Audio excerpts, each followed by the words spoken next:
Congratulations, man. Thank you also. Congratulations. Thank you also. Good job, man. Yeah. Vârful Broad Peak, 1047 de metri.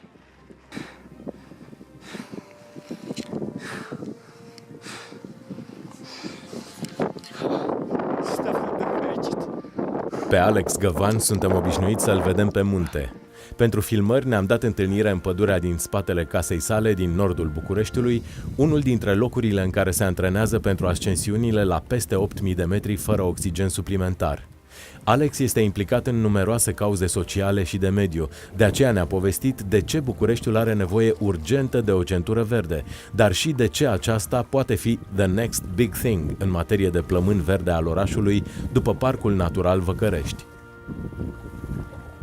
Astfel de păduri din jurul localităților joacă un rol social absolut deosebit, mai ales cele care se află în apropierea localităților urbane. Locul ăsta simt că, într-un fel, mă aduce mai aproape de mine. Funcția principală atribuită prin amenajamentele silvice acestor păduri este una socială, iar toate celelalte funcții ale pădurii, cum ar fi extragerea lemnului, sunt subordonate acestea. Putem să reducem numărul de mașini, putem să mergem mai mult cu bicicleta, putem să plantăm acoperișuri verzi. Mari capitale europene au de jur împrejurul lor o așa numită centură verde, un spațiu continuu sau aproape continuu verde, total protejat, destinat recreării, care funcționează ca un fel de plămân verde al orașului. Imaginați-vă că în contextul actualelor schimbări climatice, pe termen lung, viața în București, viața celor 3 milioane și ceva de locuitori, incluzând și zona metropolitană, va fi foarte greu de închipuit fără această centură verde. De aceea cred foarte tare că noi am fi mult mai câștigați și mult mai înțelepți și mult mai isteți,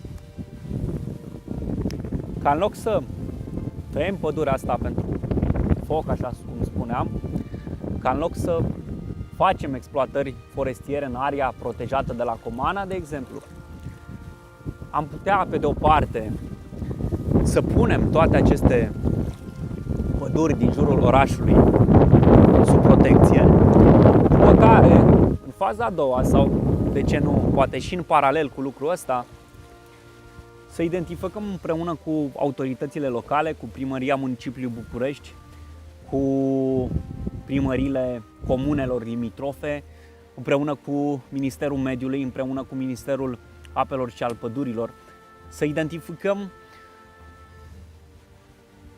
suprafețe de teren pe care să reîmpădurim, astfel încât să putem să conectăm pădurile deja existente și astfel poate nu chiar să reușim un cerc 100% în jurul orașului, dar măcar pe o porțiune absolut semnificativă. Pădurea nu este doar cherestea, fauna nu este vânat, iar noi, în niciun caz, nu trebuie să fim puțini.